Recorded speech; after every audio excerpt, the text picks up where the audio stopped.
Salam uşaqlar, növbəti başlığımız hərəkət edən naqildə yaranan induksiya elektrik hərəkət qüvvəsidir. 7-ci başlıqla tanış oluruq. Naqil maqnit sahəsində hərəkət edərkən yükdaşıyıcıların Lorentz qüvvəsinin təsiri ilə hərəkəti naqilin uclarında potensiallar fərqi yaradır. Deməli, biz deyirik ki, naqilimiz maqnit sahəsinə daxil oldu və başlayır hərəkət etməyə. Naqil maqnit sahəsinə daxil olanda biz bilirik ki, bu naqilin daxilində əlbəttə ki, zərrəciklər və müsbət və mənfi yüklü zərrəciklərimiz var. Həmin o zərrəciklərə Lorentz qüvvəsi təsir edir. Və bu naqil Lorentz qüvvəsinin təsiri altında başlayır hərəkət etməyə.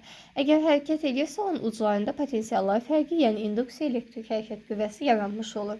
İnduksiya elektrik hərəkət qüvvəsi öncəki mövzumuzdan da bilirik ki, epsilon i ilə işarə olunur, vahidi isə 1 voltdur. 1 volt. Ümumiyyətlə, elektrik hərəkət qüvvəsi nələrdən asılıdır? Elektrik hərəkət qüvvəsi maqnit induksiya vektorunun modulundan B-dən asılıdır.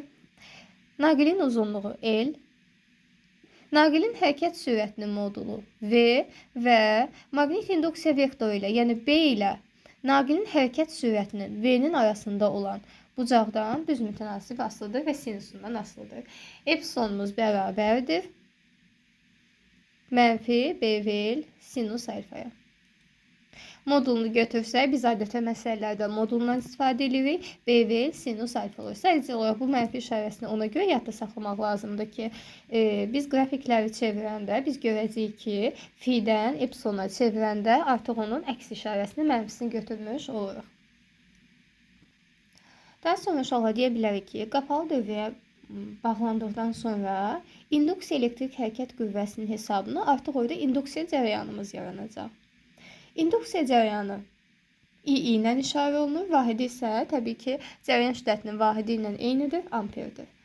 İnduksiya cərəyanının düsturu epsilon bölünsün R-dir. Necə ki, biz ohm qanununda U bölünsün R yazırdıq. Burada da eyni şəkildə epsilon bölünsün R yazır. Epsilonun qiymətini BVL sinus alfanı yerinə qoyuruq. Uşaqlar, induksiya cərəyanının istiqamətini biz əsasən sağ əl qaydasını tapırıq. Bəzən sol əl qaydasından tapmaq olur. Onların ikisinin də birazdan fərqini izah edəcəm. İndi isə baxaq biz sadəcə olaraq sağ əl qaydasına. Sağ əl qaydası burada necə işləyir? Sonra biz sağ əlimizi elə tuturuq ki, yenə də diqqət yetirməyimiz gərəkən şey nədir? Əlimizin üstü X, daxili isə nöqtədir. Sonra biz sağ əlimizi elə tuturuq ki, maqnit xətləri ovucumuza perpendikulyar daxil olsun. Məsələn, nöqtədirsə, əlimi bu şəkildə tutacağım, X-dırsa, əlimi bu şəkildə tutacağım ki, əlimin arxası olsun burada. Bu zaman açılmış 4 barmağımız naqilin hərəkətinin istiqamətini göstərir. Yəni, V-nin istiqamətini göstərir. Naqil hara doğru hərəkət edir? Burada yuxarı doğru hərəkət edir, burada aşağıya və s. Uşaqlar, 4 barmağımız isə artıq induksiya cərəyanının istiqaməti. Uşaqlar, bu dediklərim, bu 4 barmaq və baş barmağın və 4 barmağın isə burada induksiya cərəyanı olması sadəcə olaraq burada nəyə baxır? Sağ əldə belə olur. Sol əl qaydasında artıq onların yeri dəyişmiş olur. Bir dənə buna diqqət yetirmək lazımdır. Daha sonra biz baxsaq əgər məsələlərə, əgər biz birinci nümunəyə baxsaq, fikir versək, görürük ki, uşaqlar, burada nədir? Nöqtədir. Yəni, maqnit induksiya vektoru şəkildən bizə doğru yönəlir. Bu zaman mən sağ əlimi necə tutacağam? Artıq sağ əlimi bu formada tutmalıyam. Ovucuma daxil olsun. Yaxşı. Mən dedim, baş barmağım nəyi göstərirdi? Sürətin istiqamətini, yəni baş barmağım yuxarı doğru olmalıdır. Bu zaman açılmış 4 barmağım isə cərəyan şiddətinin istiqamətini, daha doğrusu induksiya cərəyanının istiqamətini göstərəcək bu formada. İkinci nümunəyə baxsaq, burada artıq X-dan söhbət gedir. X nədir? Bizdən şəkil müstəvisinə doğru. Bu zaman əlimin arxasını tuturam şəkilə doğru. Bu zaman baş barmağım yenə də hərəkət istiqamətini, sürətinin istiqamətini göstərəcək. 4 barmağım isə induksiya cərəyanının istiqamətini göstərəcək. Bu şəkildə. İndi isə gələk 3-cü nümunəmizə. Uşaqlar, maqnit induksiya vektoru fikir versək, artıq necə yönəlib? Maqnit induksiya vektorumuz yuxarı doğru yönəlib. Onda mən əlimi artıq bu formada tutmalıyam. Belə. Uşaqlar, əlimi belə tutsam, Yaxşı. Bəs mənim sürətimin istiqamətini necə tapacağam? İnduksiya cərəyanının istiqamətinə baxım. İnduksiya cərəyanı şəkildən bizə doğrudur. Ona görə də mən artıq bu zaman əlimi artıq bu formada tuturam, çünki maqnit induksiya vektoru B-miz ovcuma daxil olsun. Yaxşı, bəs cərəyan istiqaməti haradır? Şəkildən bizə doğru. Ona görə də mən 4 barmağımı bu istiqamətdə tutmalıyam. Bu zaman görsün ki, baş barmağım haranı göstərdi? Sağa doğru yönəldi, sürətin istiqamətini göstərdi. Bu şəkildə baxsaq, şöyle, maqnit induksiya vektoru sağa yönəlib. Onda mən əlimi belə tuturam. Bax, şöyle, bununla qarışdırmayın. Burada maqnit induksiya vektoru X idi. Ona görə mən əlimi belə tuturdum. Sonra barmaqların istiqamətini tapırdım. Artıq bu şəkildə necədir? Maqnit induksiya vektorları zaten sağa doğrudur. Onda əlimi belə tutmalıyam ki, ovcumun içinə gələnlər daxil olsun. Fikir verin, sanki bunlar maqnit induksiya vektorlardır. Bu gəlir ovcumun içinə daxil olur. Yaxşı, bəs mən 4 barmağımı necə tutacağam? Fikir verin cərəyanın istiqamətinə.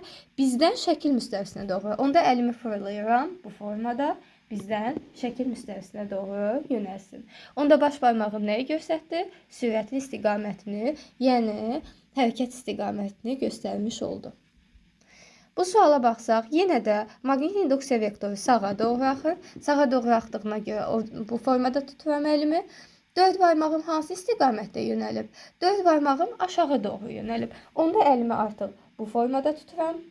Bəs baş barmağım hara getdi uşaqlar? Bizdən şəkil müstəvisinə doğru. Deməli, V-nin istiqaməti, fikir verin, nöqtə şəklində göstərilib.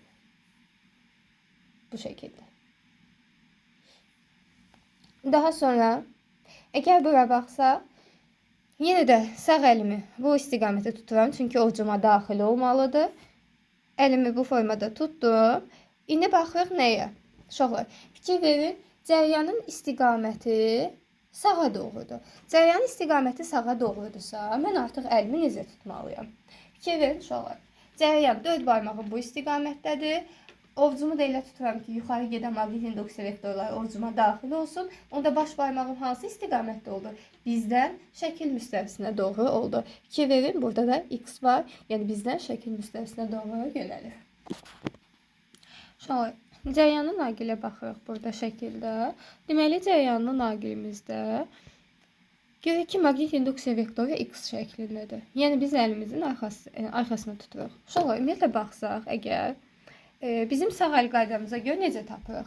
Baş barmağımız deməli, hərəkət istiqamətini, sürətin istiqamətini göstərəcək. Bu zaman açılan 4 barmağımız yuxarı doğru induksiya cərəyanının istiqamətini göstərəcək. Tam doğrudur.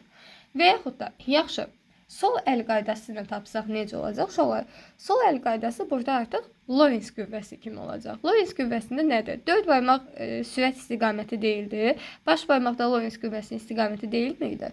Onda burada sol əllə tapsaq əgər 4 barmağı sürətin istiqamətdə, baş barmağımız isə induksiyanın istiqamətində götürürük. Uşaqlar, hansı rahatdırsa, əslində o formada götürməyi məsləhət görürəm. Sadəcə olaraq ikisi də onsuz da eynidir.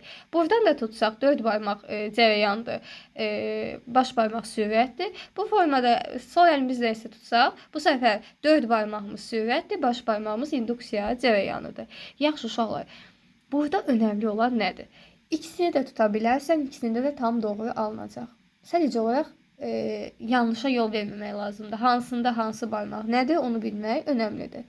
Əsas məsələmiz uşaqlar nədir? Tutaq ki, gəlin, biz sağdan öyrəndiksə, sağdan davam edək.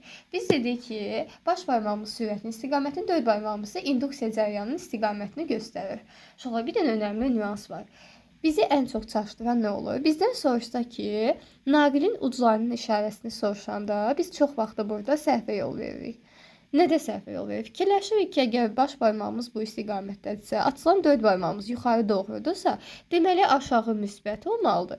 Yuxarı mənfi olmalıdır. Çünki biz deyirdik ki, cərəyan müsbətdən mənfiyə doğru axır. Xeyr. Uşaqlar, artıq burada bu istiqamətdən söhbət açılmayacaq. Nəyə görə? Çünki biz nə vaxt o sözü deyirdik ki, cərəyan müsbətdən mənfiyə doğru axır? Onu o zaman deyirdik ki, o elektrostatik qaydalara uyğun olsun. Elektrostatikanın qaydaları orada ödənilirdi. Artıq bura maqnit sahəsidir. Elektrostatika nədir? Sükunətdə olan yüklərin yaratdığı sahədir. Burada isə artıq maqnit sahəsidir. Maqnit sahəsində biz cərəyanın naqili daxil edəmişik, düzmü? Axı naqilin daxilindəki zərrəciklər bir istiqamətdə qalmır, onlar başlayırlar hərəkət eləməyə. Mənfilər bir istiqamətdə, müsbətlər isə digər istiqamətdə hərəkət edirlər. Yəni uşaqlar, biz həmişə deyirdik ki, cərəyan, potensial çox olan hissədən az olan hissəyə axır. Məsələn, buradakı o deməyimizlə olsaydı, onda yuxarıda məsələn müsbətdir, onda cərəyanımız hara olmalıydı? Yuxarıdan aşağı doğru axmalıydı. Müsbətdən mənfiyə doğru. Amma uşaqlar, induksiya cərəyanı bizim bildiyimiz o elektrostatika, daha doğrusu statikada öyrəndiyimiz sadə cərəyan deyil. İnduksiya cərəyanının istiqaməti ona görə də demirik artıq müsbətdən mənfiyə doğru axır. Xeyr, əksinə biz deyirik cərəyanımız hansı istiqamətdə axacaq? Müsbət yüklərin istiqamətində olacaq.